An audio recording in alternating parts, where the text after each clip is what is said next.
YouTube channel, as well as we keep the good things rolling, as the Brewers certainly have. Winners of 14 straight until that streak ended over the weekend in Cincinnati. They get a new streak started with a win yesterday against the rival Cubs down in Chicago. And that has been a big focus for us, not just because of this magical season the Brewers are having, but because today is, as I mentioned, a Brew Crew Tuesday. We have the second game of a doubleheader tonight on Fox 6. So looking ahead to that in a number of different ways. First and foremost, let's take you around a number of the things that we're tracking here on this Tuesday afternoon, and then we'll get to our reporter on the way to Wrigley for that clash between the Cubs and the Brewers. We are checking in on the White House press secretary. Caroline Leavitt is taking questions from the media right now at the White House after a momentous day yesterday with Ukrainian President Volodymyr Zelensky and other leaders from Europe and the other allies of Ukraine joining President Trump at the White House. Some of the fallout from that and what could come next work towards a possible meeting directly between President Zelensky and Russian President Vladimir Putin, with the war in Ukraine raging on 3.5 years after Russia first invaded. So we'll get some updates from that as we carry you through the day. Of course, a live look here in Milwaukee at American Family Field, where the roof is open, but it is a mostly empty building. Maybe the grounds crew hanging out today, because for the fans, it's all about this angle. A live look at Wrigley Field there, the corner of Addison and Sheffield on the north side of Chicago. Some of the fans already making their way to the ballpark. This is just west of the Red Line. I know this intersection quite well, as my in-laws live very close to here. So a lot of fans getting ready for what will be a Let's Play 2 situation down there in Chicago, as Ernie Banks loved to say, of course, famously that line, Let's Play 2. That's what they'll be doing today after the rain canceled a doubleheader planned for yesterday at Wrigley. Instead, it'll be a doubleheader today, with the first pitch in that first game of the day coming around 1:20 this afternoon inside the friendly confines, and then the game you can watch here on Fox 6 at 7:05 tonight. Here's the forecast from our friends back there in the Fox 6 weather office. Looking good. Unlike the rain that had to cancel things yesterday, they actually got pretty severe storms down there in Chicago. It's still cloudy out there, kind of looks moody, like I imagine many of the Cubs fans are after the Brewers took game 1 of the series 7-zip yesterday in Chicago. But the good news is that the weather should be good, especially for that second game of the day that we're focused on. 76 degrees and a northeast wind at 10 miles per hour when first pitch is scheduled at 7:05. Your lineup for the 2 games today: Chad Patrick facing off against Matthew Boyd in the opener, and then Brandon Woodruff continuing his strong comeback season for the Crew in the second game of the doubleheader tonight. They certainly had their pitchers lined up for this. Freddie Peralta gets his 15th win of the season last night. There is Sam Kramer, we'll get to momentarily, in the win for the Brewers, and then they get Chad Patrick coming up to pitch today, Brandon Woodruff, and Jacob Misiorowski pitching tomorrow, with Quinn Priester going Thursday to wrap up a 5-game series against the Cubbies. All right, I gave away the tease a little bit there, so let's get to our Sam Kramer, who is on the road on the way down to Chicago from Milwaukee. Sam, great to have you here, joining us on the live desk. I know you have extensive coverage, not only here on Fox Local, but on our evening newscast planned as well, but we're catching you early here on the road. Give us a mile marker. Where are we as you make your way from Milwaukee down to the north side? All right, so we just cut east. Let's see, 94, mile marker 28. We just passed, what was it, Northbrook? As photojournalist Jake Salzman, who grew up down here, says yes, Northbrook. So we've got, another 35 minutes or so before we make it to our destination. At least that's what it says right now. We'll see what the traffic is once we actually get right into Wrigleyville. But we are headed to Will's Northwoods Inn. It is perhaps the only Brewers, Packers, Bucks, Wisconsin sports bar, you name it, within, 1 mile radius of Wrigley Field. So the friendly confines, within the friendly confines for today's assignment, for sure. That's a pretty tough one, I will say that. Tough to go and hang with a bunch of Wisconsin transplants down there in Chicago. Great bar, by the way, I can say. I had friends who lived directly across the street from there back in our post-college days. Had many a good night there at Will's with a little bit of taste of the Northwoods down on the north side of Chicago. So tell us what this has been like from your perspective. I know a local kid growing up here around Milwaukee, now getting to cover the team, and you've been down to Wrigley for these matchups and the rivalry games before, but I imagine the anticipation a little different given just how special, how magical this season seems to be for the Brewers. Oh, yeah. I think it was Caleb Durbin who said, I think it was yesterday or within the last couple of days, that the Brewers feel like sharks, and then they just smell blood in the water anytime that there's a chance for them to get runs, and just kind of as the skipper Pat Murphy has said with Ted on I'd like to talk to the manager, the woodpeckers, they just peck you, and they're annoying. And I think the Cubs and the Cubs fans have always viewed the Brewers and Brewers fans as annoying. And maybe so, but it's a lot different when the Brewers are 9 games up in the division, just kind of running through Major League Baseball like gangbusters, and a team that nobody, there's something about the Brewers that just always kind of make it happen. They don't need to go out and spend a ton of money. Certainly that's been well documented. They didn't make a ton of moves in free agency or in the offseason. That's been well documented. And yet here they are, right exactly where they think they should be, perhaps not where the rest of the majors would like them to be. But nevertheless, yeah, it makes this trip down a lot more exciting. I've covered a couple of opening days at Wrigley, which there's always this eternal sense of optimism April 1st or whatever day it is when the slates are clean, everyone's tied in the standings, and it doesn't matter perhaps what the prediction is going to be across the 162 game regular season. But yeah, I am expecting to hear a lot of confidence, and to a certain extent you expect some of that just as it is, right? Liquid courage is a saying for a reason. But given the way things are now, given the standings, given just the last couple of weeks and the track records of both of these teams, Brewers are won their fans free burgers for a reason, right? So it is a total different vibe than I guess what we're used to and what we have seen down here. Yeah, we are certainly well past saying that this is a fluke of any kind, right? It may not have been the way that things were projected going into the season, Sam. As we give people another live look there at that corner of Sheffield and Addison right outside of Wrigley, you'll be a few blocks from there momentarily. Yeah, not necessarily what people predicted in the beginning of the year, but the proof is in the pudding. This is clearly the best team in baseball, not only 9 games up on the Cubs in the NL Central. The Cubs are still a playoff team. They'd still be the first wild card if the season ended today, but a 9-game lead in the division. I think it's like a 5-game lead over the Tigers for the best record in the major leagues right now. So it is just sensational. When it comes to, like you said, kind of that early optimism and then waiting to see, okay, what would happen, was there kind of a turning point for you as a fan, as someone who covers this team, for when you kind of got the sense of like, okay, this is legit. This team can really hang? Well, okay. So, first let's go back to the start of the year, right? When, because of injuries and, just, I guess, coming out of the gate slow, they got historically whomped by the New York Yankees so bad that all of Major League Baseball is like, hey, what is up with these bats that the Yankees are using? Even though they've been around for a few years, the torpedo bats. So, boy, did it start bad. And then just through April and I think most of May, it was still kind of rough. I think toward the end of June and even approaching the All-Star break, when they kind of righted the ship, they clawed their way back up the standings. You're thinking, okay, like maybe they figured it out. Maybe this is going to be all right. I mean, I believe it was in high school when Doug Melvin made the move to get CC Sabathia at the trade deadline, and boy, did that just revitalize that team. But this was different, and here they don't make any moves at the deadline, and yet the best moves of the middle of the season are probably going to be Aaron Savali for Andrew Vaughn, and then Mizorowski coming up as well. So the Brewers, again, in their own way, just find a way to make these transactions count. Transactions that, Tim, Brandon, and Lily will mention in the newscast, and you probably just don't think much of it. And then yet a couple months down the road, here we are, that everyone's contributing. Everyone is playing good baseball and kind of back on this trajectory that has the team where they are. So to answer your question in a long way, boy, it didn't look like it in the first series of the year, and it being in New York against the Yankees certainly didn't help with that. But I think around late June, July 4th, All-Star break-ish, is when it, I think for me, started to set in like, okay, maybe they're starting to figure things out here. Yeah, absolutely. Hey, I'll hit you with another trade as well that worked out pretty well. I was just reminded of this recently.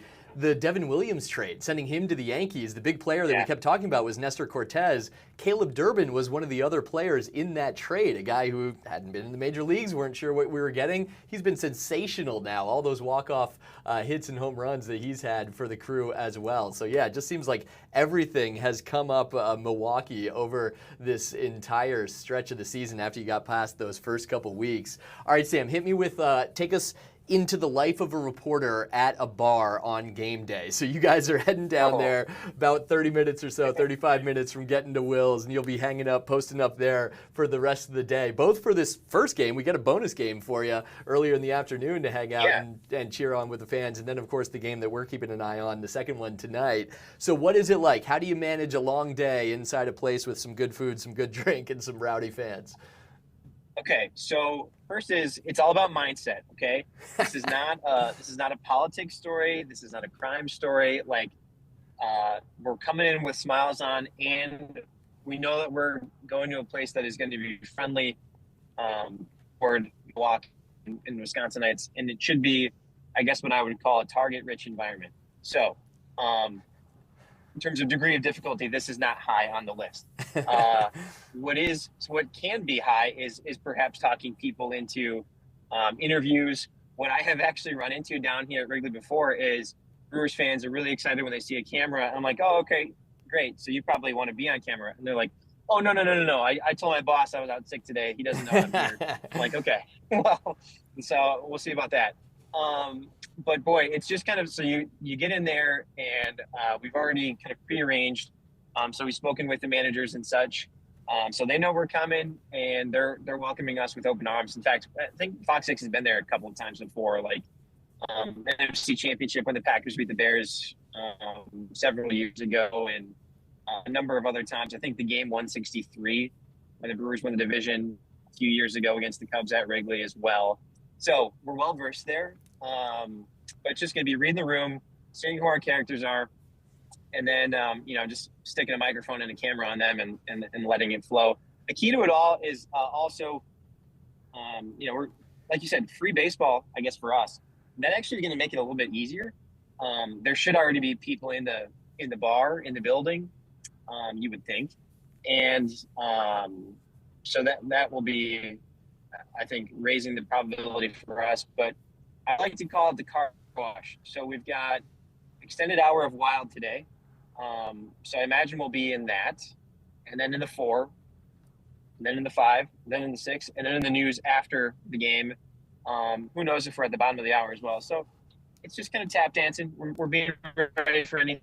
But it's a lot more fun than the other assignments that, we have to do on a day-to-day basis. Yeah, those are important, but this one is nice to kind of have a lighter one to focus on as well, of course, yeah. As we pop up that live feed again from outside of Wrigley, I'll say this too, just seeing the highlights in the broadcast from yesterday, it sounded loud from the Brewers fans down there. So we always comment about Cubs fans coming north, of course, to take in the games at American Family Field. But I would say a number of Brewers fans made their way south yesterday and probably as well today for this nice long 5-game series. Did you notice that as well? I mean, it seemed like the crowd was very loud when the Brewers were hitting home runs and scoring runs. I was watching the game full on, and the Let's Go Brewers chants were loud. They were palpable. And if you look at it score-wise, Cubs fans didn't really have anything to root for other than, I guess, the rookie that got his first hit, and they had a cool moment with his parents celebrating for them. But nevertheless, there is a lot of chatter when Cubs fans make the drive north to what they call Wrigley North. I will say AmFam Field South doesn't really, AmFam South, South AmFam, like it doesn't really roll off the tongue fair. the way Wrigley North does. But someone somewhere wearing a Brewers jersey and probably a couple of drinks in, we'll come up with a better nickname. And hopefully they're at Will's Northwoods Inn when we get to talk to them a little bit later. And if so, we will certainly see them live here on Fox Local or on FOX6 News tonight as well. All right, Sam, let me hit you with a couple, because I think you know this, but I'm a pretty big sports fan myself and former baseball player. Love it. This was my #1 sport. I was reading up on ESPN, had their projections today on what's real, what's not at this point in the baseball season. And they had a compilation of why the Brewers are very clearly the best team in baseball. So starting pitching, number 1 in ERA. Relief pitching, number 10 in ERA. Offense, number 1 in runs scored. Defense, number 7 in defensive runs saved. And base running, number 2 in stolen bases. So they pitch, they hit, they score runs, and they steal bases, and they defend. They pretty much do it all, right? If it was a 5-tool player for a team, they got all 5 tools.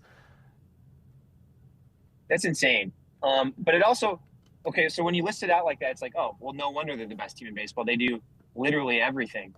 But that is, it's as simple as that. Like they steal bases, which a lot of teams, a lot of players don't I think don't like to do it. It's just effort. It's a bang bang play. It's a good way to get injured.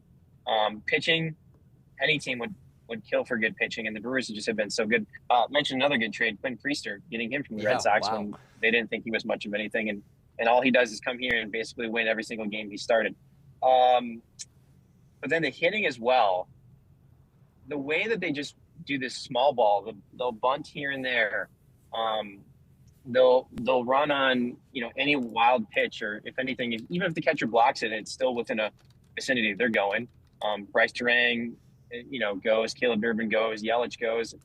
And just to think, Churio, when he gets back, Rhys Hoskins, who's on assignment, when he gets back, like the team's not even as fully loaded as it should be, and yet here they are just dominating. It's a good time to be a Milwaukee Brewers fan. And I think people are maybe even still a little bit hesitant to fully buy in, just knowing how October has treated them in years past. But I think those that are perhaps living in the moment are understanding, like, okay, things look really good right now, so let's just enjoy it while it's here. Yeah, that's certainly got to be the attitude. I will say a bit of a sobering stat from that same ESPN article. So the 14 straight wins, which are a franchise record, of course, we're celebrating. We're getting burgers tomorrow. They were apparently, the Brewers, the 11th team this century, so since the turn of the century, to have a win streak of 14 games in a row. Now, the good news, each of the previous 10 teams made the playoffs. Kind of no question about that. They'd have to completely fall off the cliff not to make the playoffs at this point. Yeah. None of those teams won the World Series, so baseball is very fluky. The playoffs and the postseason are a very different beast than the regular season. So maybe there's some give or take there with the Brewers fans as well, kind of managing expectations while still trying to celebrate this season. I wonder if that's like the idea, and I don't know if there's any science to it behind, like, momentum or peaking at the wrong time. Yeah. Because sports experts will always say, like, the time to get hot is right before the playoffs. And then, you kind of have all systems go. You have this internal belief that doesn't matter what's going to happen. Like the other night, didn't matter that the game that they lost, even didn't matter that they were down 1-0. They came up in the ninth, William Contreras hits a home run, and they take the lead. Like, they just believe that they can come back from anything right now.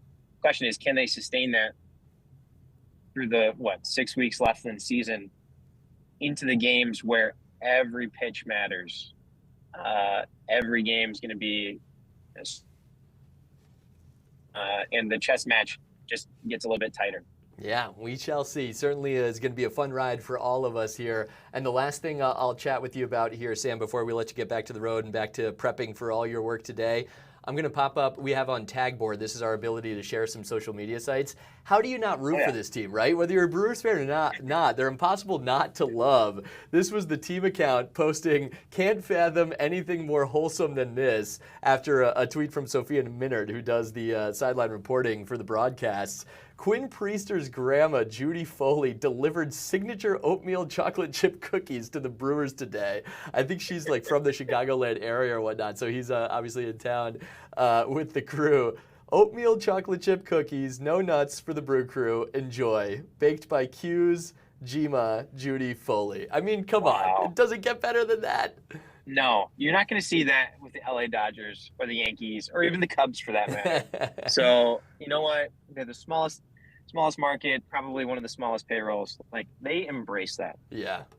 we go from pocket pancakes to homemade grandma cookies there from Pat Murphy's famous snack as well. All right, Sam, you have so much to get to and so much to look forward to down there once you reach Chicago. Now I see stuck in some traffic that I also know well, trying to get down there to the city. So we'll let you and your photog get back to it. Thank you so much for joining us here on the live desk, having some fun talking Brewers. Not a bad assignment as you're on your way to Will's Northwood, right? Yes, not bad at all. Thanks for checking in. And yeah, I think we'll be checking in the later hours. So this won't be the end of us. No, not by a long stretch. All right, we'll let you get back to the driving, Sam. Thank you so much. That is Sam Kramer and his photographer, Jake, on their way down to the north side of Chicago. Again, they're going to be at Will's, a famous Wisconsin bar there for the Badgers, the Packers, the Brewers, of course, the Bucks, all Wisconsin sports teams. So a friendly turf for Sam to do some reporting, while our own Ted Perry will actually be right outside of Wrigley Field as well. So we'll have it all for you throughout the rest of the day. Sam alluded to this. Usually the Wisconsin Live Desk each and every Monday through Friday from 12:30 until 2:30 in the afternoon. We're extending that. There's going to be a bonus hour of the Live Desk today from 2:30 to 3:30, featuring our team coverage that we have for you down there in Chicago. Brandon Cruz handling the sports side, Ted and Sam handling all the fun around this magical season for the Milwaukee Brewers. Far and away the best team in baseball, and the runaways right now in the NL Central, hoping for a couple more wins against the rival Cubs, managed by, who's that again? Craig Counsell. Oh, right, yeah, former Brewers manager. Wonder how he's feeling these days. All right, we'll give you a live look back in our neck of the woods, American Family Field, of course, with the roof open here. We do have to take a short break here on the Wisconsin Live Desk, but much more to come, whether it is the Brew Crew Tuesday festivities down there in the north side of Chicago with the Brewers and Cubs, Game 1 starting at 1:20. We'll get to some of the other news of the day, too, including our political reporter, Jason Calvi, who's been diving into the possibility of FEMA assistance coming to all the flood victims around southeastern Wisconsin. Some major developments on that news angle today. We'll get much more with Jason and our other team of reporters throughout the next few hours here on Fox Local. It is the Wisconsin Live Desk. We'll be right back.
This is the Wisconsin Live Desk. Welcome back. It's the Wisconsin Live Desk here, 12:54, as we keep rolling on this Tuesday afternoon here in Milwaukee, but keeping an eye on things happening all across our region. We'll give you a live look right now from the Esterbrook Park Tower camera. This is the east side of Milwaukee, and of course the Lake Michigan Harbor area there near downtown. nice to see some of the sunshine peeking through the clouds. Of course, we got a whole lot of rain in southeastern Wisconsin once again yesterday, a little bit more this morning, but we're mostly through that for the rest of your Tuesday. And actually, the entire 6-day forecast from our team of weather experts back there looks pretty good, all things considered. A couple days you got to be on the lookout for, but a lot of sunshine and most importantly, dry conditions ahead for all those recovering from the historic flooding of a couple weekends ago. We are going to get more on that, by the way, with our Jason Calvi. Should be just past the 1 o'clock hour. He's working on some of his reporting right now. But a couple major developments happening in terms of the recovery efforts from the flood. And that would be the scheduling of FEMA officials coming to Wisconsin later this week, and a push from all members of Wisconsin's congressional delegation, the Republicans, the Democrats, all of them in lockstep on this, pushing for federal assistance as so many different people try to recover from the flooding that took out basements, in many cases precious memories, entire streets full of debris, and the fallout from that continues. So much more to come from Jason, while we're also, of course, having some fun, keeping our eyes on that shot of Wrigley Field here, just about 25 minutes from first pitch of the first game of 2 between the Brewers and the Cubs today. Tomorrow's the day that you can get free burgers from George Webb. That will be from 2 to 6 p.m. in the afternoon. And then, since I mentioned it, I just realized we have these beautiful graphics from our producer Delaney. This is what we're looking forward to tonight. So if you're watching us from all over the place, you might not be able to watch, but if you're here in our viewing area in southeastern Wisconsin, you'll be able to catch the Brewers and Cubs right here on Fox 6 with our coverage starting at 6:30 for that second game of the day. And then the first pitch will be at 7:05. Here's that lineup, including that bonus edition of the Wisconsin Live Desk from 2:30 to 3:30 on Fox 6 today. The news from 4 to 6:30 will have a whole lot of Brewers coverage for you, including Ted Perry. We've heard from Sam Kramer already, but our evening anchor Ted Perry is going to be down there outside of Wrigley Field as well with his latest edition of the I'd Like to Speak to the Manager series, which has been so much fun, kind of seeing Pat Murphy in a different light throughout the year, and all the great questions you, our viewers, have sent in for that. So you want to make sure you check it out before the Brewers Live pregame show and Brewers at Cubs here just past 7 o'clock on Fox 6. So that is the lineup for the rest of your day today. Now, in the meantime, as we give you that shot of Wrigley, I also want to get you caught up on a couple of the other developments coming out of this famous building today. That would be the White House, of course, 1600 Pennsylvania Avenue in our nation's capital. After the meeting yesterday featuring a number of key leaders from Europe, including first and foremost Ukrainian President Volodymyr Zelensky, but joined this time by the leaders of NATO, the EU, Britain, France, Italy, and other countries, Germany as well, all joining in the White House for meetings with President Donald Trump. Let's just say the tone was quite different from Zelensky's previous meeting by himself earlier in the Oval Office and just members of the Ukrainian delegation when there was that tense back and forth in the Oval Office between Zelensky, President Donald Trump, and J.D. Vance, the vice president, almost berating Zelensky as that meeting really devolved. It was supposed to end with a minerals declaration, instead devolved, although that declaration was later agreed upon between the two countries. A much different effort yesterday with the support of those different U.S. allies from Europe joining in on the conversation. Well, now the question becomes what actually comes of that meeting. Much was discussed, some of it publicly, but what will it actually look like for Ukrainian forces on the ground and civilians living in Ukraine who have survived now through 3.5 years of war following that Russian invasion?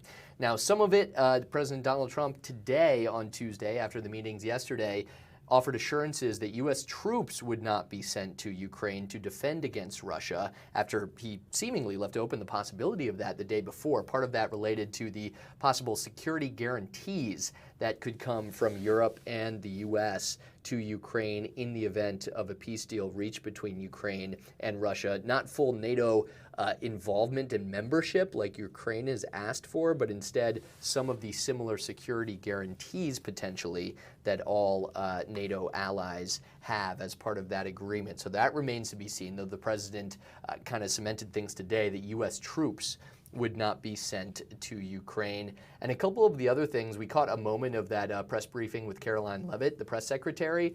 apparently, the White House says that Russian President Vladimir Putin has promised Trump that he would have a direct meeting with Zelensky. Now, the Kremlin has not yet said whether Putin has signed off on that, but the White House is saying that in conversations between Trump and Putin, that they would have a face-to-face meeting between the Ukrainian president and his Russian counterpart, and then a trilateral meeting including President Trump as well. So some of the things that remain to be seen from the fallout of that momentous day yesterday with all those European allies meeting at the White House.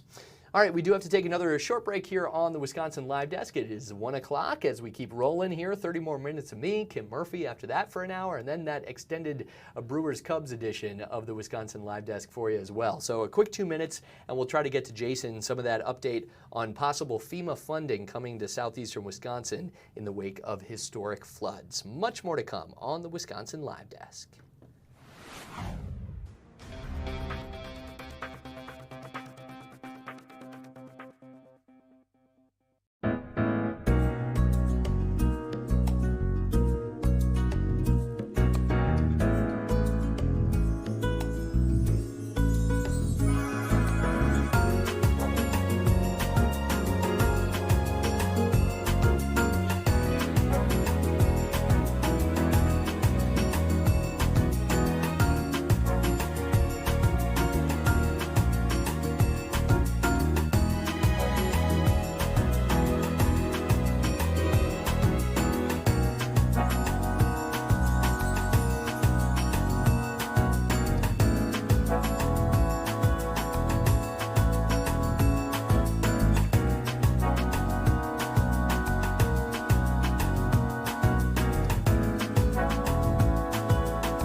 Wisconsin Live Desk. We keep rolling right along on the Wisconsin Live Desk. Thanks a lot for joining us here just past the 1 o'clock hour. Carl Deffenbaugh with you on this Tuesday afternoon, covering a whole lot. Of course, keeping an eye on what's happening down south at Wrigley Field with the big doubleheader today between the Brewers and the Cubs. But the big story otherwise here in southeastern Wisconsin has certainly been the flood cleanup happening all across our different communities, including in the city of Milwaukee. The Common Council has already pledged support. The mayor has been out and about throughout the city highlighting some of the cleanup efforts that the Department of Public Works is continuing this week, including those drop-off centers. It is still free if you're a City of Milwaukee resident to go to the two different drop-off centers. You can still call or sign up online for curbside pickup of items that may have been damaged in the storm. So all of those resources still available. The question, both from folks at the Common Council to other counties, the state level, is whether or not federal assistance will be heading our way. And for much more on that, we're joined by our political reporter Jason Calvi, checking in from Germantown today. Another sign of just how widespread the impact of this flooding was in the state of Wisconsin. So Jason, I know that was a question people had pretty much right in the wake of it. We cover floodings in other parts of the country, other natural disasters, and the question is always, okay, when is FEMA getting here? What are they able to provide to people on the ground in distress? You're getting some answers to that because this has been a multi-step process to get to today and then what might be coming later this week. Take it away.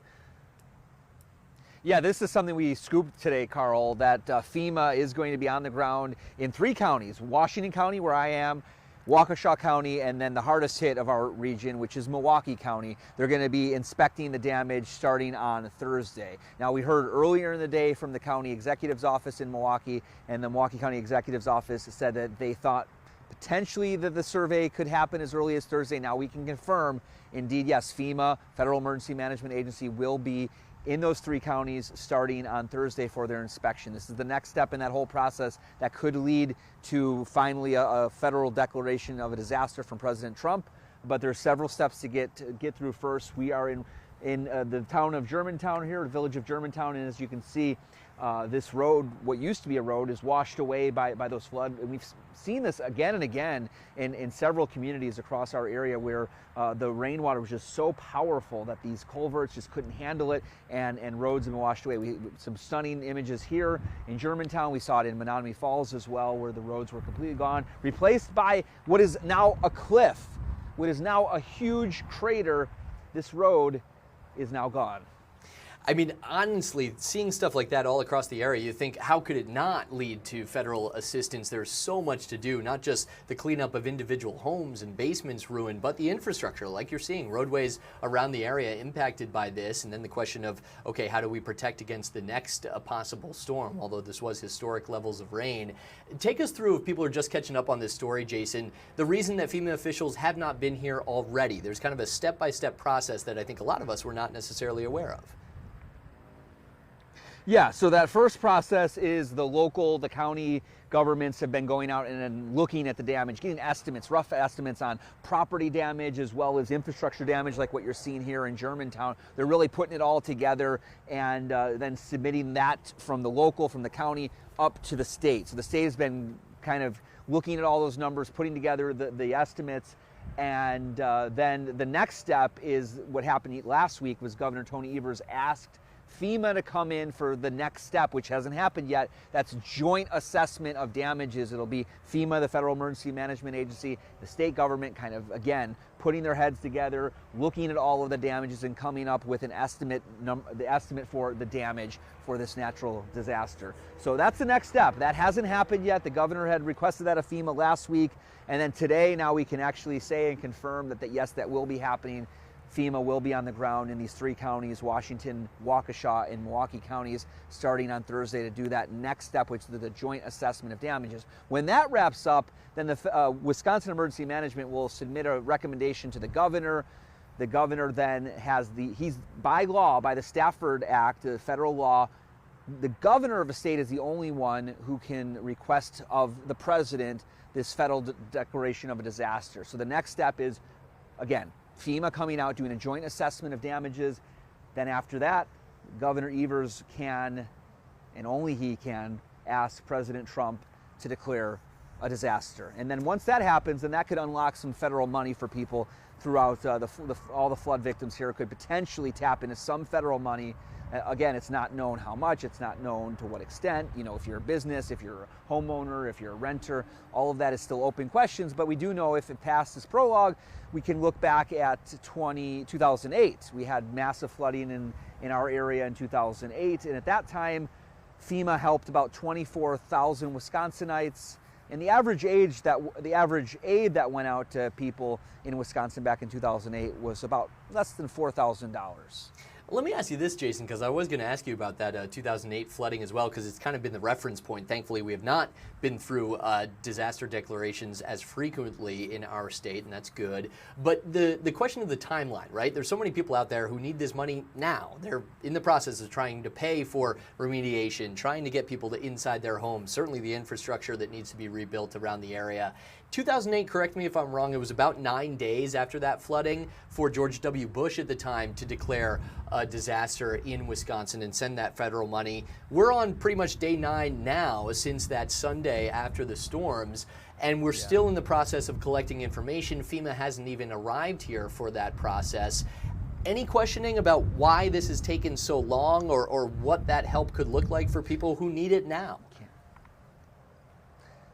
Yeah, so I don't have an answer to the timeline. I can tell you, again, from 2008, it was exactly 9 days later when we had those floodings in the summer of 2008.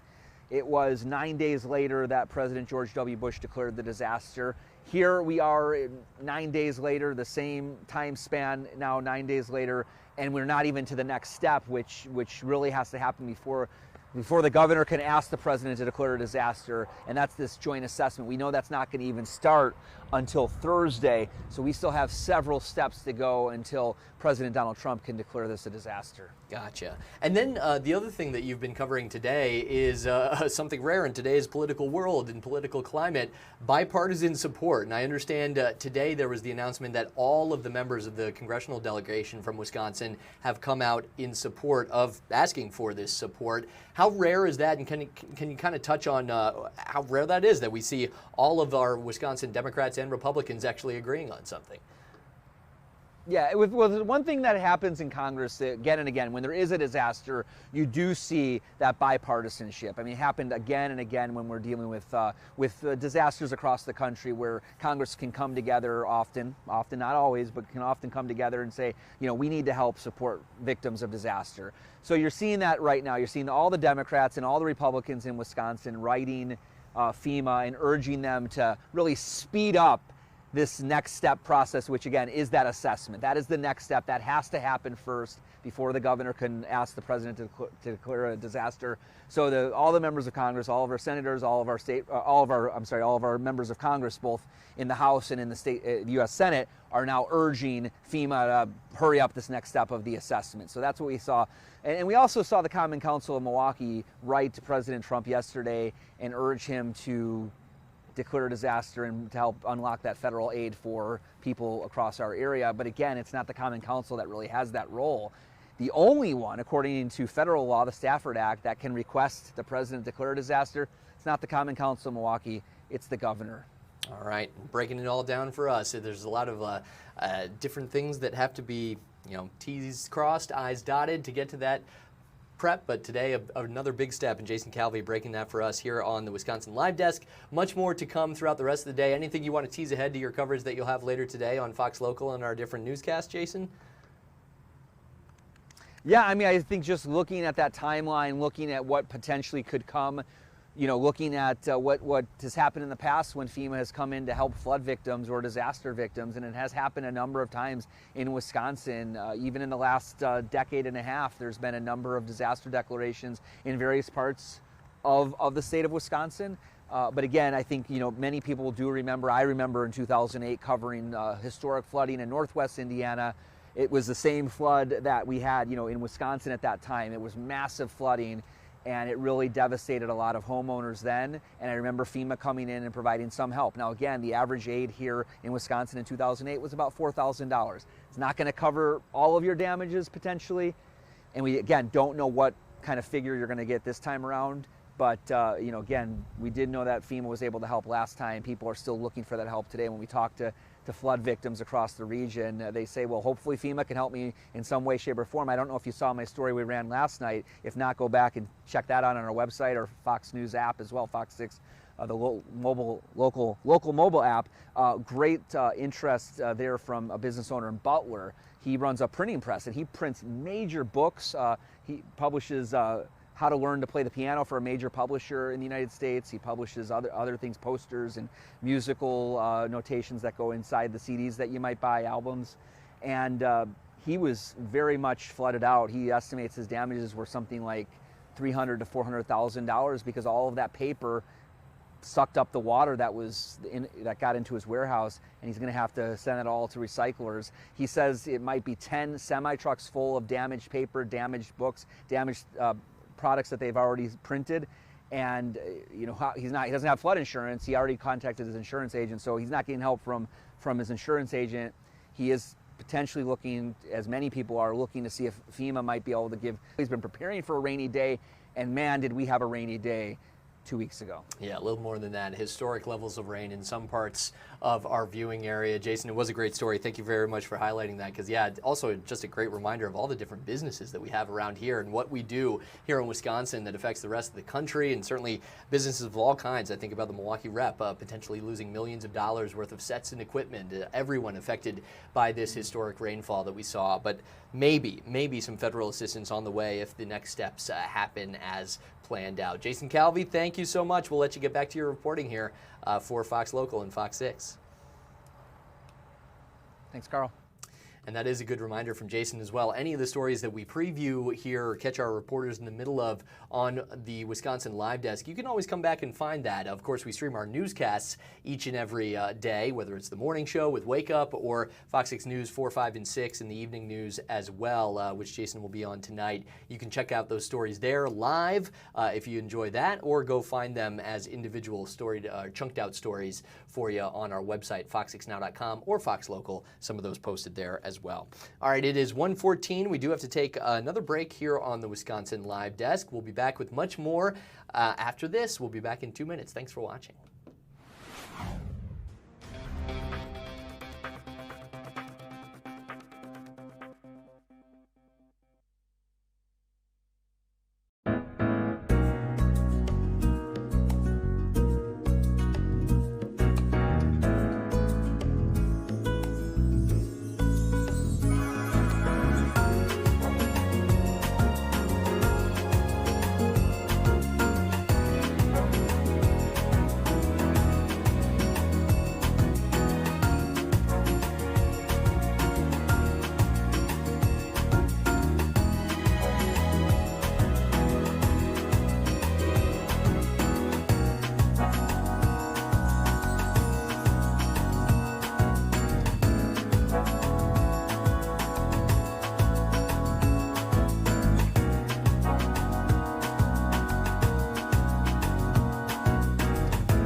This is the Wisconsin Live Desk. Welcome back to the Wisconsin Live Desk. Carl Defmo with you here as we roll right along, about 13 minutes, not that I'm counting, in my hour of the Wisconsin Live Desk before Kim Murphy will take over for the second hour. And don't forget, I'll pop this up again, we have a full day of coverage here on the Wisconsin Live Desk ahead of a Brew Crew Tuesday back here on Fox 6 if you're watching from the southeastern Wisconsin viewing area. Again, we have an extended hour from 2:30 to 3:30 of the Live Desk today. Much of that will feature live reporting from Wrigley Field and from Chicago ahead of the Brewers-Cubs game tonight. Of course, they're actually about to get started, just 3 minutes away from first pitch of the first game of the doubleheader down there at Wrigley. But we have the second game of that doubleheader tonight on Fox 6. So the Live Desk will then carry you through till 3:30, 4 p.m. to 6:30. Check out the Fox 6 News with more live reports and some of the fun of the I'd Like to Speak to the Manager series that Ted Perry has been doing with Brewers skipper Pat Murphy all season long.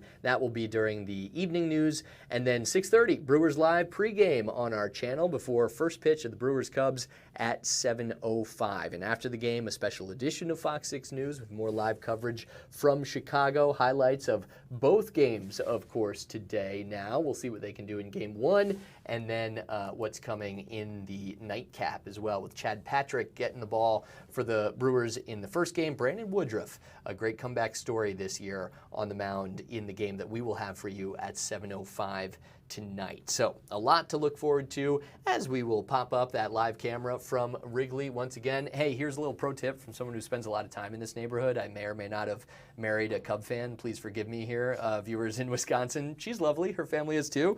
Everyone's from somewhere, right? She's from Wrigleyville. Great taco spot just to the right of this camera feed underneath the Red Line L tracks. there's a great taco spot, especially late night, maybe after you hit some of those Wrigleyville bars or get out of the ballpark. But yeah, a popular spot, of course, with all that's changed around the ballpark, with the Ricketts family taking over the Cubs and really revamping that entire area. But you still have some of the classics at the friendly confines. Even Brewers fans can kind of appreciate what a gem Wrigley Field is, with the ivy, the manual scoreboard still out there in center, the Cubby Bear across the street, and all of the rest. Maybe that's what's brought so many Brewers fans down there, and we did hear them loud and proud yesterday in the series opening win for the Crew, 7-zip over the Cubs in that one. We'll see what they have in store for games 2 and 3 of this 5-game series today. And we mentioned this when Sam Kramer was on earlier, but it's too good not to mention again. How do you not root for this team, right? This was the picture posted by Sophia Minert. First of all, you see in that little box, the Brewers sideline reporter has been with the team for so many years now, knows them so well. But the Brewers reposting that saying, can't fathom anything more wholesome than this. And that would be pitcher Quinn Priester, of course, was with the Red Sox. One of the many trades Sam mentioned that has gone oh so well for the Brewers this year. Quinn Priester has really turned around his career a bit here in Milwaukee. It's pretty much been, when he's on the mound, the Brewers win. And that's in large part thanks to how well he's pitched this season. And even a couple of games he's scuffled or not had his best stuff, the Brewers have picked him up. It's just been almost a lock.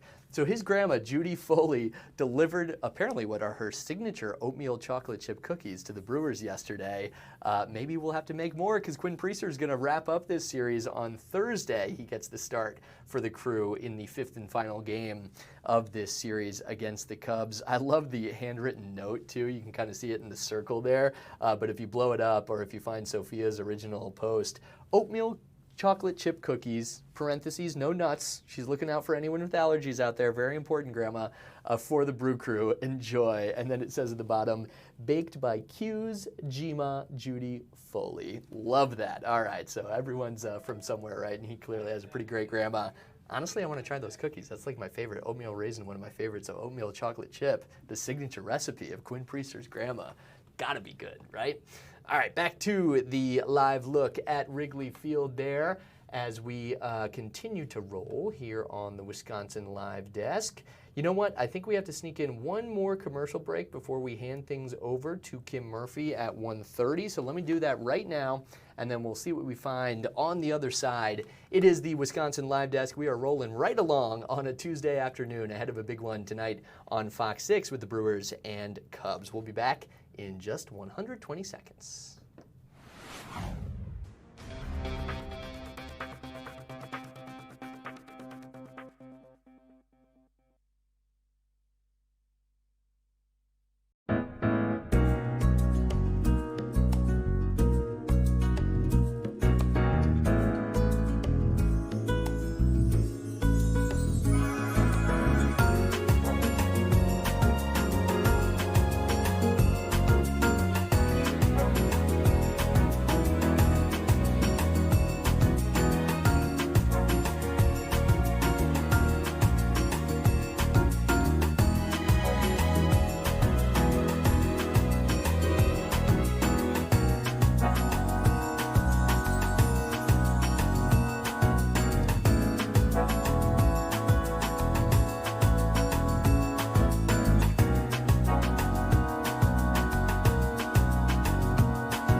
This is the Wisconsin Live Desk.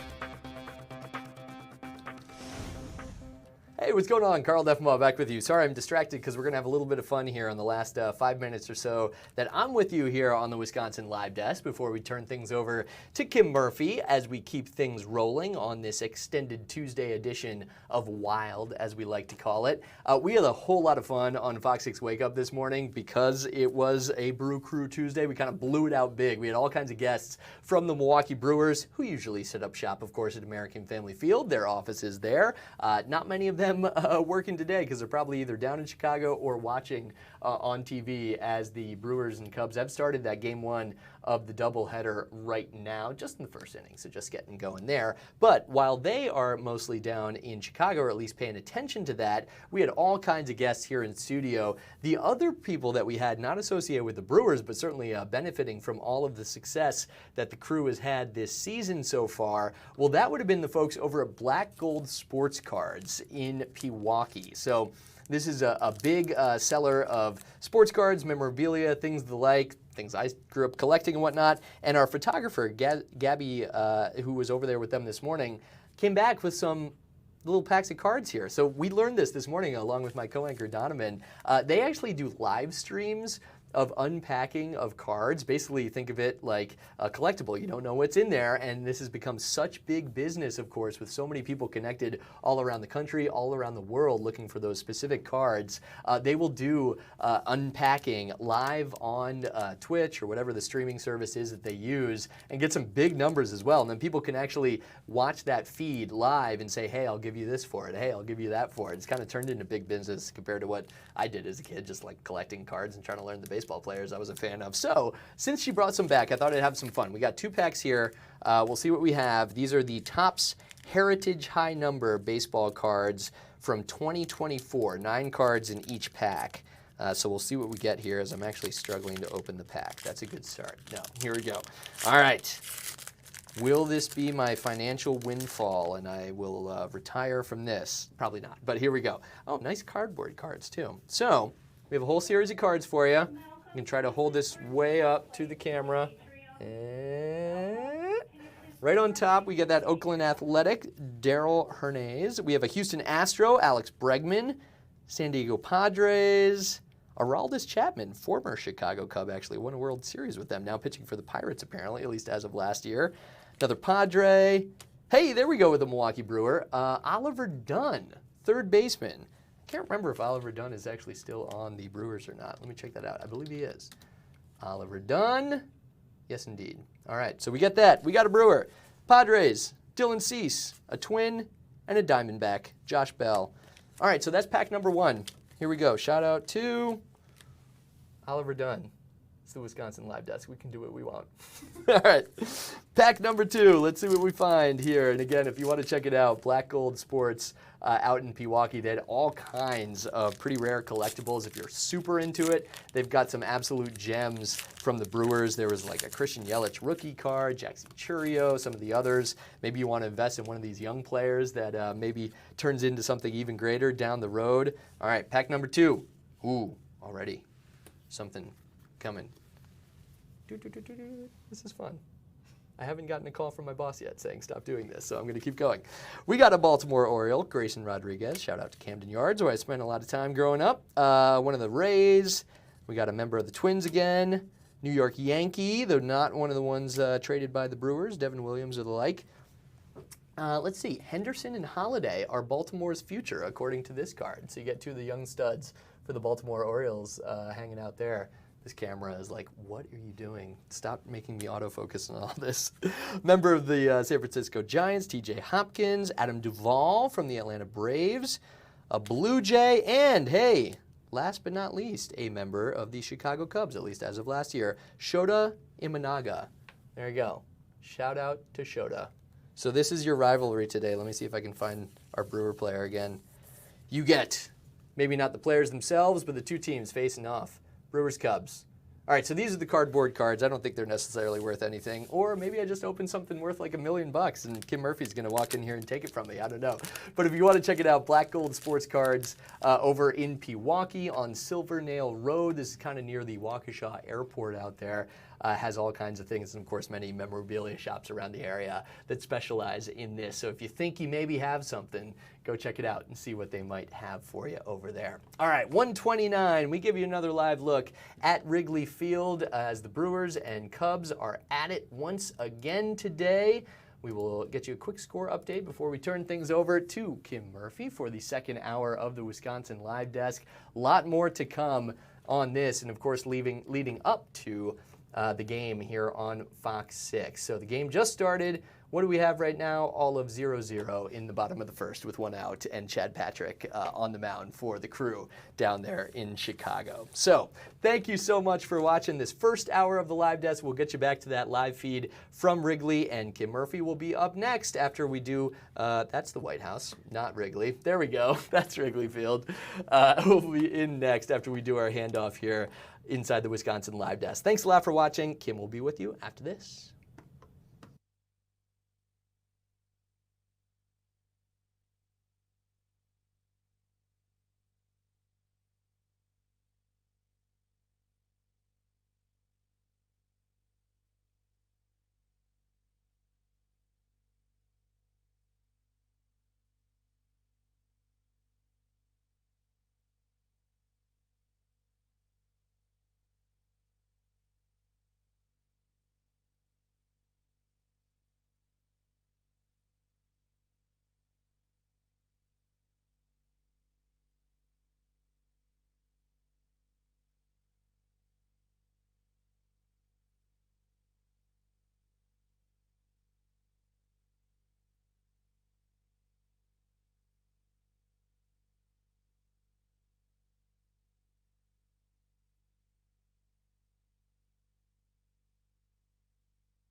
And welcome back to the Wisconsin Live Desk. I'm Kim Murphy, taking over for Carl Deffenbaugh for the second hour.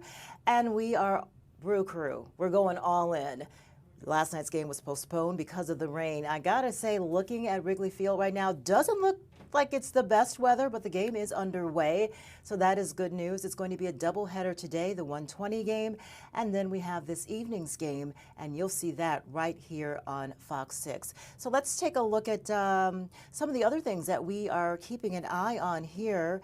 Flood response continues to be a really, really big it's on everyone's mind. I mean, all you have to do is just drive down any street in Milwaukee County and you're going to see mounds of debris as people are cleaning out their basements and assessing the damage.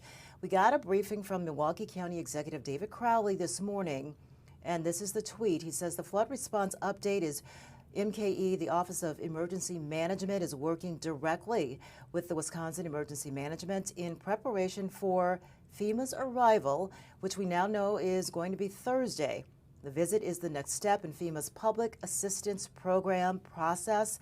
Following their visit, FEMA will make a recommendation, and so that is the process. And I know it has to be very frustrating for folks who lost so much and they are just waiting for any kind of assistance or some help.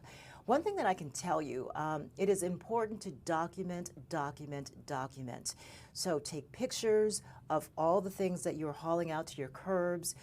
That will help assess and determine an amount of the loss. So you can also call 211.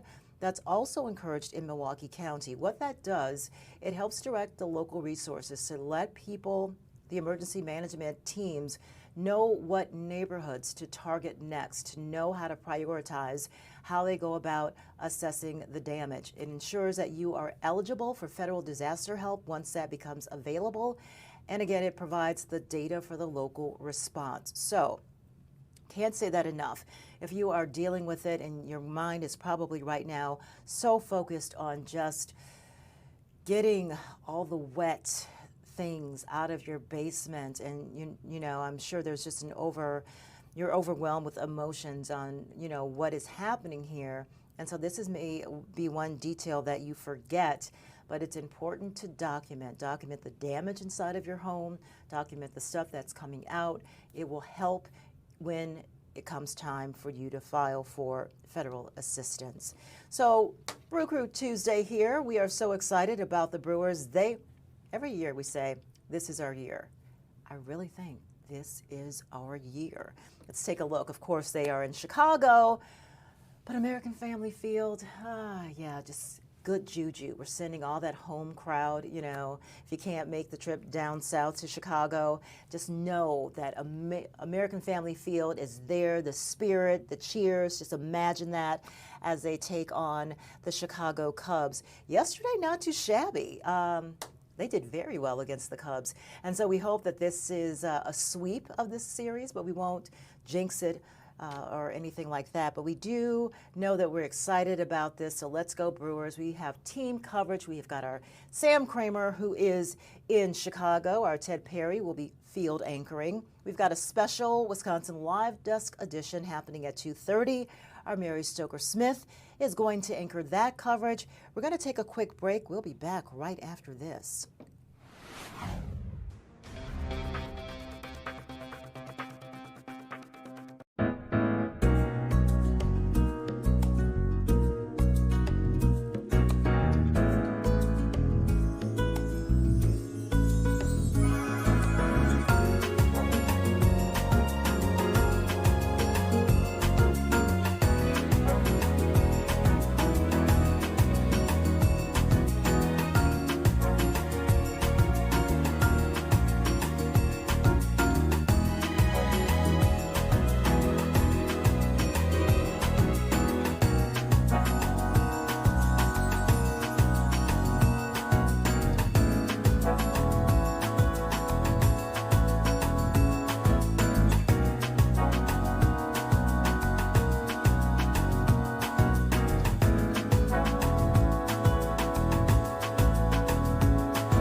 This is the Wisconsin Live Desk.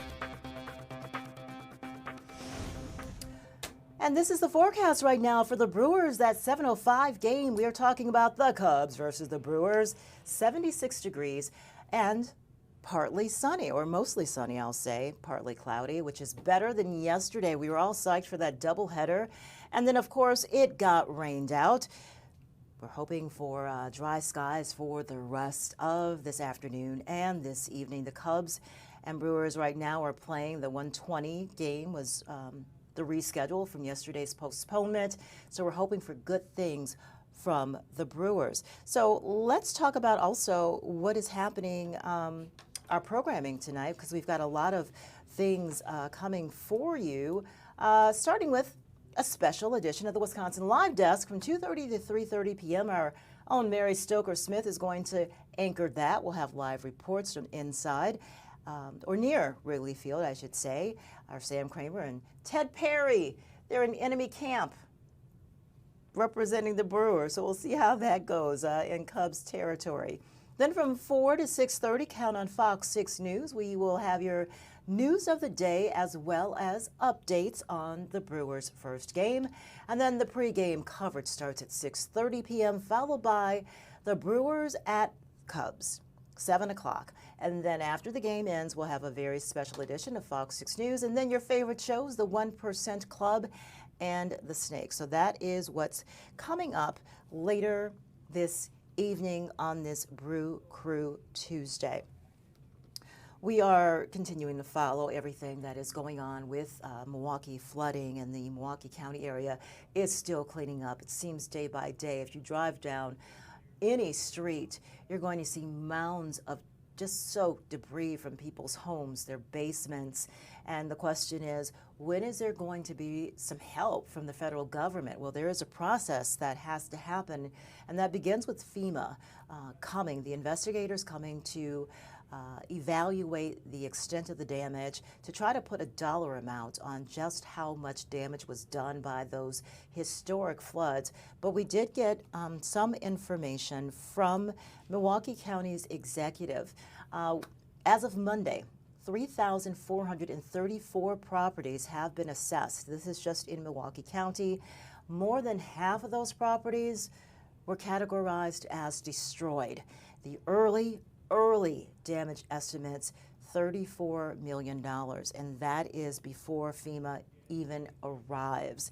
And so we are hoping to get more information when the FEMA team on the ground. We've been told now that that is going to happen on Thursday.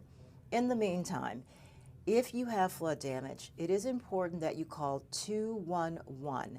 This starts the paper trail of your damages.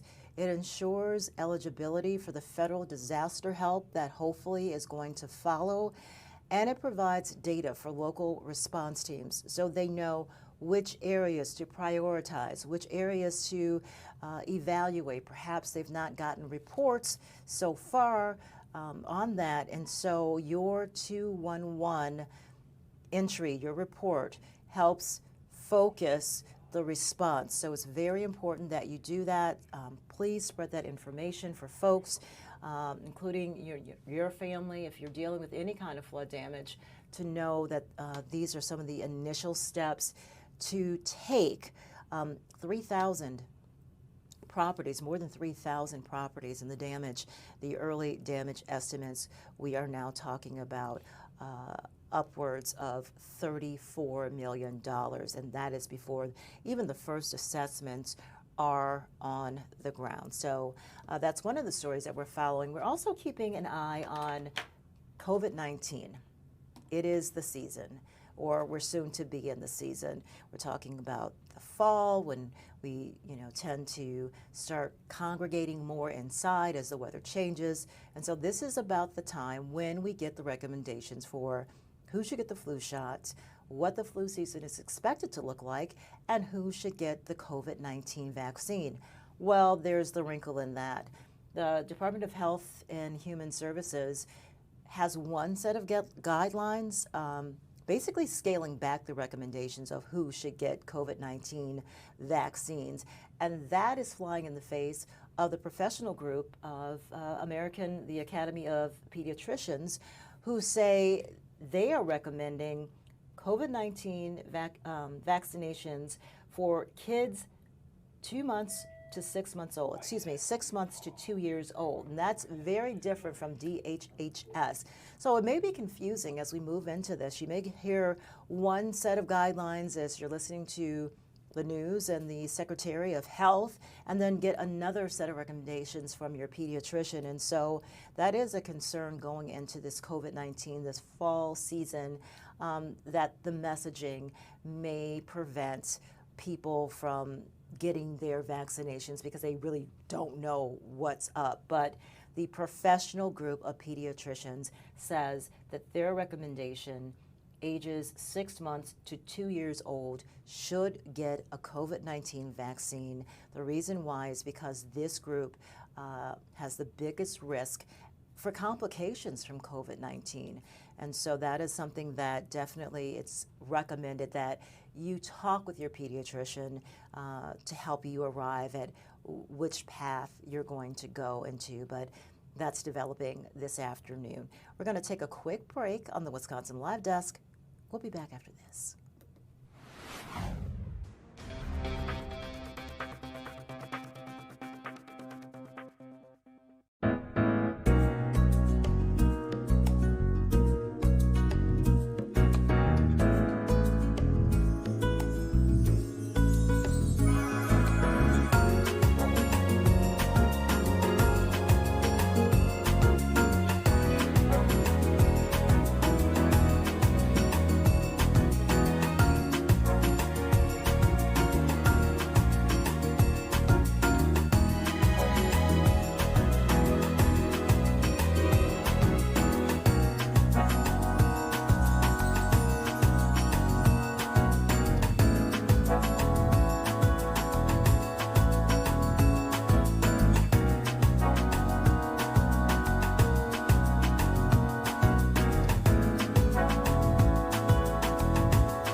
This is the Wisconsin Live Desk. The Wisconsin Live Desk and also Brew Crew Tuesday. We're excited the Brewers playing not one, but 2 games because last night's game was postponed because of rain. We are hoping for a sweep of the Cubs. We are the #1 team right now in Major League Baseball, and that's got to feel pretty good. Let me tell you, it feels pretty good. Well, let's take you to what's happening outside of Wrigley Field. You see a lot of fans there arriving, and we also have team coverage. We've got Ted Perry, we've got our Sam Kramer, both hanging out in Cubs territory. So it'll be interesting to see what kind of reception they get. Of course, it's all in good fun. The Brewers taking on the Cubs right now as we speak, but the game that you'll see this evening, our coverage begins on Fox 6 right after our news. You can expect to see the pregame start at 6:30, followed by the Brewers at Cubs at 7 o'clock, and then we will have a special edition of FOX6 News, and we'll tell you all about the win, hopefully. after we sweep the Cubs. And this is also exciting for us because we're waiting for tomorrow, not to rush ahead. But because the Brewers have been doing so well, George Webb is coming through with their burger deal. They gave out 100,000 vouchers for this. The deal is if the Brewers win 12 games in a row, and it's only happened a couple times in Brewers history, George Webb steps up to the plate. See what I did there? And they give out free burgers. It's, even if you haven't had a George Webb burger since the last time the Brewers were doing so well, it's just being there. It's the excitement. It's, oh yeah, I was there in 2025 when the Brewers did it 12 in a row. So that giveaway is happening tomorrow from 2 to 6 at all 23 George Webb locations throughout Wisconsin. They gave out, again, 100,000 vouchers for the free hamburgers. They ran out. So they said, don't worry about it. If you show up to any of those locations tomorrow between the hours of 2 and 6, you get a free burger. And if you have a voucher, you can redeem that at a later date in August. So possibly you could cash in twice. But the Brewers, this has only happened, back in 1987. The Brewers ran with 13 straight games to start the season, and George Webb handed out 168,000 free burgers. It was the first time it ever happened. And then we had to wait all the way into 2018. They had another 12-game streak and the playoffs, and they gave away, George Webb, 90,000 free burgers plus 100,000 redeemable vouchers. So doesn't happen very often. That's another reason why you and your friends may want to check out some of those George Webb locations to see if you can get a free burger and maybe pick up a t-shirt. I still have the t-shirt from the last time. I don't wear it, but it's a collector's item, right? So you have to get it for that reason alone. I'm going to bring you back to the White House. They're not taking on the Brewers. Oops, sorry about that. But some high-stakes talks have been going on in Washington, trying to bring an end to the war in Ukraine. President Trump is seeking all-out end to the war, says a ceasefire will not do. Ukraine's President Volodymyr Zelensky also in Washington, along with other European leaders, trying to broker this deal. It's been 3 years now that this war has been going on, and now the push is to arrange a Putin-Zelensky meeting. And that has not yet happened, but that is what the president is aiming for, posting on Truth Social that he's called Russia's president to begin arranging the talks between the Russian leader and President Zelensky. This follows, again, some high-stakes talks that happened Monday in Washington. The president's aiming to end the war. Vladimir Putin also met with the president days after a summit, a ceasefire that failed. So there have been promises of ceasefires in the past over the 3 years, and it has not really lasted. Russia's invasion began in February of 2022, and there's some things that Russia is asking for, or that's been floated, is that the territories that have been taken over, the Ukraine parts that Russia has taken over since its invasion, Russia wants to keep. And that is definitely a sticking point, because the fear is that these promises are empty, and that this is not going to be the end of the aggression of Russia against Ukraine. So we are keeping an eye on developments that are happening in Washington at this hour. It's pretty quiet here on this Tuesday on the live desk as we kind of look around, and we're not seeing too much going on. We are keeping an eye on Hurricane Aaron. At times, it's been very strong. One of the first big storms, if not the first big storm in the Atlantic. Aaron is not supposed to make landfall on the U.S., but still North Carolina battening down the hatches because the storm surges, the waves could reach 20 feet or greater. And so there is concern that there are going to be some areas on the shore that are going to be affected.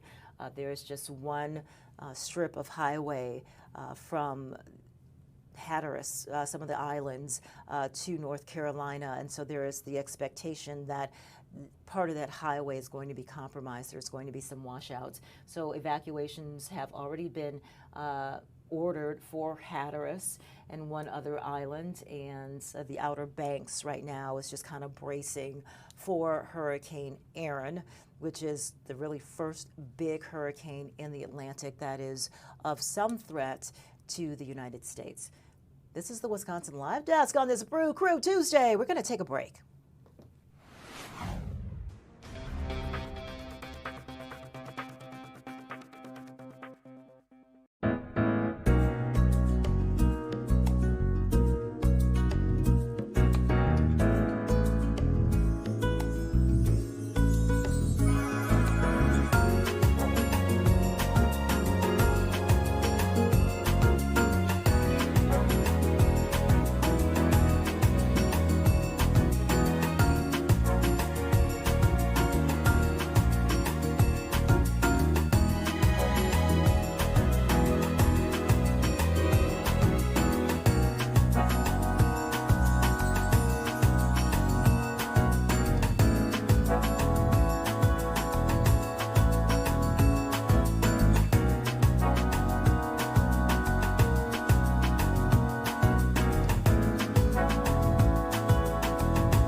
This is the Wisconsin Live Desk. Taking you right out now to North Carolina. This is St. Regis North Topsail Beach. North Carolina is not expected to be directly hit by Hurricane Aaron, but there are concerns that the Outer Banks could see waves 20 feet or greater. And so evacuations have already been ordered for parts of the Outer Banks of North Carolina. And looking at what kind of season that we're in for, the peak of the Atlantic hurricane season, it's September 10th, with most activity happening between mid-August, and that squares with where we are right now, to mid-October. And so this is something that we know has an effect, even if there is not a direct landfall in the United States. There's so many systems, whether it be fuel deliveries or food deliveries, that are often impacted when there is a major storm in the Atlantic. We sometimes often see gas prices rise. And so even though we're not in those areas that are, keeping a closer eye on the hurricane, it still is something that we have learned to pay attention to, because it does have a ripple effect. It's rare that a Category 5 for this time of year happens, and it was a Category 5 for a time on Saturday before becoming a Category 4. Aaron, it increased rapidly from a Category 1 with winds, what does that mean, about 75 miles per hour. That was Friday, to a Category 5 with winds of up to 160 miles per hour in just 24 hours. So Aaron is forecast to not make landfall on the United States, but still it could have major effects on North Carolina. Aaron has already caused flash floods. There are warnings in northern Puerto Rico. That was happening on Saturday. The storm is expected to produce life-threatening surf and rip currents along beaches of the Bahamas and much of the U.S. East Coast, as well as the Atlantic Canada. So we are keeping an eye on that. What you're seeing is just cloud cover right now, so nothing major is going on, but we're keeping an eye on things there. And we also are keeping an eye on things in Chicago. What's the forecast going to be if you are headed for the second game of the doubleheader today, the Cubs versus the Brewers? It's really going to be kind of nice. 76 degrees, not bad. And although it's partly cloudy out there, and you might be wondering, it's like, are we going to get rained on? Is this going to be another game that's delayed? As it's looking right now, I think we are in some pretty good shape right now. Doesn't look like we are in for any kind of rain. And we're going to take a look now at what's happening outside of Wrigley Field.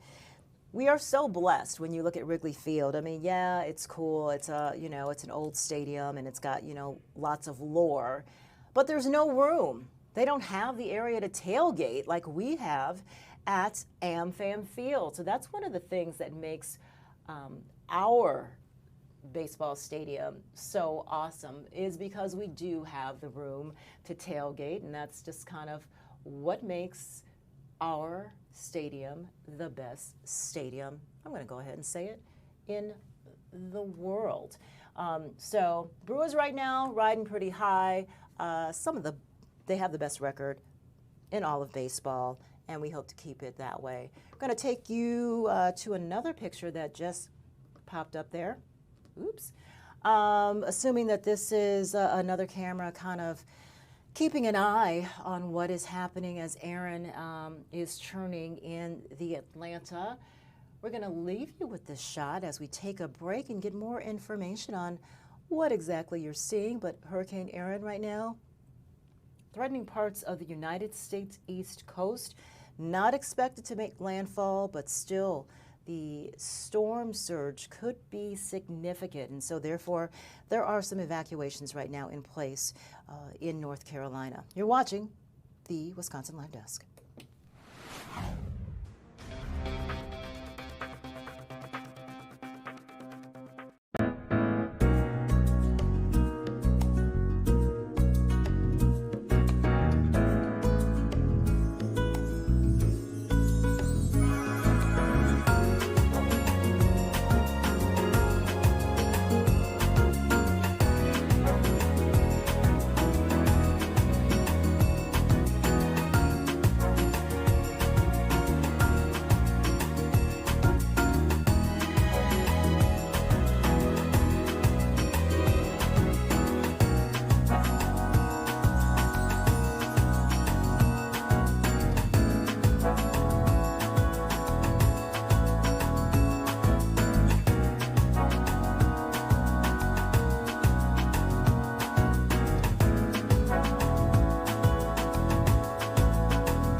This is the Wisconsin Live Desk.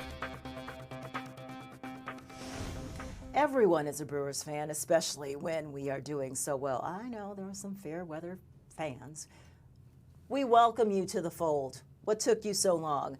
Thanasis Antetokounmpo has his own podcast. He's really kind of funny, so if you've not subscribed to that podcast, you might want to do so. You just never know what he's going to be talking about. He's talking to Milwaukee Brewer Sal Frelick, and he also gets an unexpected visitor. Let's take a listen to this. I was trying to get one of the owners to come say hi. I'm sorry. That's why I get. This is Sal. Sal. Keep going. Don't stop. Don't stop now. We will. Stop now. Special. We will. If I had time, I would come and catch a game, but we have the national team. I know. I'm watching you guys and I'm following you guys. Hey, we appreciate it, honest. We appreciate it. Good to see see you, bro. Look here. It's a good to see you. Good to see you. I mean, if that doesn't get you fired up to win 3 in a row Oh, here, come on. that's going to do the trick. A team owner wants to join the interview at any time and say, oh, yeah, he says my boss. I was trying to get one of the owners to come say hi. I'm sorry. That's why I get. Isn't that kind of cool? Again, that's Thanasis. He has his own podcast, and he, it's not usual for one of the brothers, the Antetokounmpo brothers, to pop in, but it's so. Don't you just love it on just so many levels to just see that brotherly bond and just how playful they are, but also to see one franchise supporting another franchise. So that is something to check out on Thanasis's podcast. So we are, again, not a lot that is happening, and sometimes that is a good thing. We're not going to complain because we certainly have had a lot of things happen. People are still recovering from the floods and everything that's the cleanup that involves. And you have people that, quite frankly, maybe not have the resources or the help to do that. And so we've seen a lot of calls for help. And the first place to start, if you are in that situation and you still have flood damage that you are trying to remove from your home, call 211. First of all, 211 can hopefully put you in contact with the resources. There are groups that are out there. There are volunteers. Team Rubicon is one that responds, a veterans group that responds to natural disasters all over the country. And Team Rubicon also put out a plea for volunteers to help join the cleanup efforts in Milwaukee because of just the widespread. And when I say Milwaukee, of course, we're talking about Milwaukee County. So when you call 211, you can possibly get hooked up with a group like Team Rubicon that helps. They've been all over the country. They were responders after Hurricane Helene. They were in Kentucky they were just wildfire responses in California. They are there, and they are the gray shirts. That's what they call them. That's the volunteer force, and they are there to help roll up their sleeves and to help in situations like this, to get the mud, the muck, the debris out of people's basements. So 211 is a good place to start. It also ensures your eligibility for federal disaster help. It documents that you do have damage. It also provides data for local response teams. So FEMA is right now, as we know, the update that came in this morning is that FEMA is headed to southeastern Wisconsin on Thursday. This is the critical first step. First, the FEMA teams arrive. They then do the assessment of the damage, and from there, the governor is able to then submit a request to the federal government for federal disaster assistance. So very important that you do that. And we also are getting some really, really early estimates of just how much damage was done. Milwaukee County Executive David Crowley releasing this information in a statement this morning saying that upwards of 3,434 properties have already been assessed. And of those properties, more than half are considered destroyed. In the early estimates for the damages, we're talking about $34 million. So there are some scenarios, seems like many scenarios, where homes will no longer be livable. And the last time that Milwaukee had a major flood like this, there were homes that were just razed because of the damage, and also in an effort to reduce the flood likelihood in the future. So there were efforts made to do some remediation to make flood less likely in some of these flood-prone areas. And so there is a lot to be done. We've gotten reports from Jason Calvi this week from Waukesha County, where we've seen craters, open craters of roads that were washed away. So we've not even gotten to the municipal level of the losses that have been, that these areas are enduring because roads were washed away. Just yesterday, I was at the gas station out here by FOX6, and you know, we're reminded in so many little ways of how these flash floods really had just a widespread effect. And so I'm trying to pay at the pump. It's not going through. One of the attendants inside came out and he said, oh, because of the floods, the connection between our inside register and the pump, it's not happening very quickly. So you have to do this, this, and this. But again, you would think that this business, you know, was lucky that was spared any kind of damage.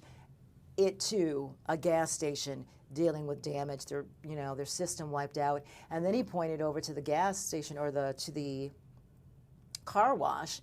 That's out of service. Apparently the car wash flooded. So there are a lot of layers yet of damage assessments that have to be done. Of course, the most critical are right now people in their homes, people with water still in their homes, because then you go into the health concerns that mold will develop, and then that's another layer of concern. So we are staying on top of this with our reports. Jason Calvi will have much more coming up on when FEMA is going to get here, what we're learning about the schedule, who's going to be invited along on that tour. You can imagine the county executive and Milwaukee's mayor, Cavalier Johnson, will be along for that. And it's just what neighborhoods are they going to hit? What's the priority to really show the extent and devastation here? We're going to take a break, I should say. And as we do, another look from Wrigley Field.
This is the Wisconsin Live Desk. Taking you out to LA, sports related, and the Esports games are coming to Los Angeles. You are getting a little bit of a photo op happening right now.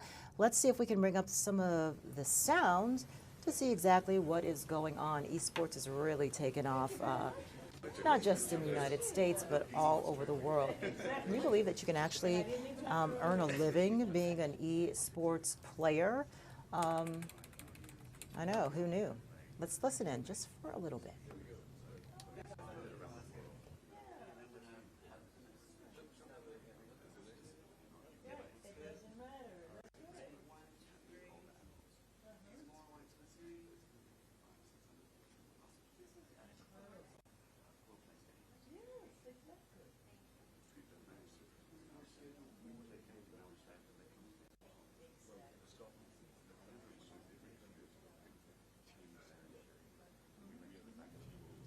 So what we can tell you is that the Global Esports Federation chose LA for the Global Esports World Finals. That opening ceremony will be happening in LA in 2026, scheduled for Friday, December 4th in 2026. This was a competitive process involving cities worldwide, and LA was selected as the host for the 2026 Global Esports World Finals. So this is a really big get. It brings a lot of attention, international attention to the United States. And this will happen, so much is happening in LA. Of course, the Olympics and the Paralympics are also going to happen in LA. So this is a really good time for the city, and you're just seeing some of the pomp and circumstances celebrating that announcement, and that is LA's Mayor Karen Bass there. The city is just tickled pink, I would say, to be getting so many of these big events. Of course, this means a lot of money rolling into a city, and this was something that the city really worked, LA really worked hard on getting that tournament, those games coming to LA. So this is a win for Karen Bass, who also announced that she is going to be running for re-election in 2026. And as happens, just like that, we lost our feed, but giving you a little bit of what's happening right now. And let's take you just back to this shot. Not sure exactly where it is, but we think it's North Carolina, can confirm. Thanks, Delaney. That's our producer.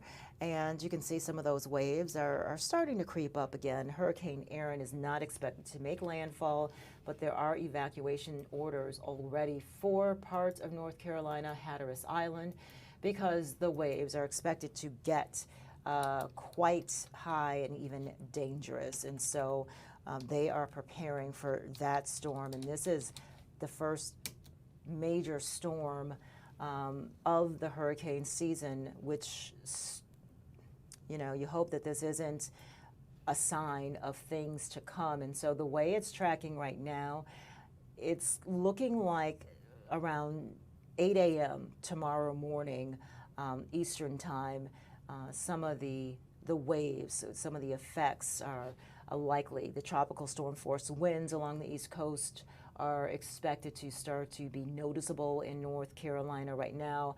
Erin is hanging out outside of Miami. Again, not expected to make landfall on the U.S., but as Erin does move along the eastern seaboard, the storm is going to get closer and closer to land, and the closest point is going to be in the Carolinas, in Virginia, a little bit of West Virginia. And so right now, Cape Hatteras, they have said that Hurricane Erin right now is packing 655 mile per hour winds and is southeast of Cape Hatteras. It isn't expected to make landfall, but forecasters say it could push waves 15 to 20 feet or higher on the shorelines. And the Hurricane Center has also issued a storm surge warning.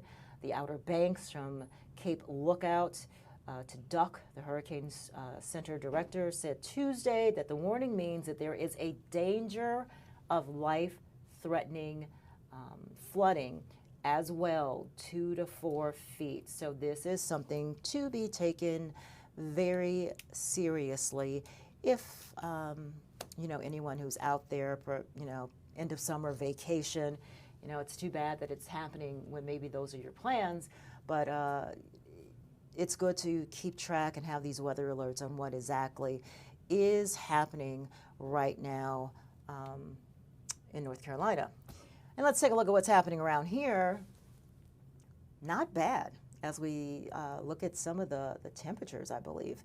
A nice break from some of that stifling heat. It's like 74 right now in Milwaukee. And if you are headed down to Chicago for the game and you're wondering what the weather's going to be like, pretty much the same, 76 degrees and partly cloudy. So that's not bad. Yesterday was a washout. The game had to be postponed. And so that was like no bueno. The Brewers and Cubs did reschedule that game. Right now, it's not looking so good, folks. The Cubs are up 5. The Brewers have 1.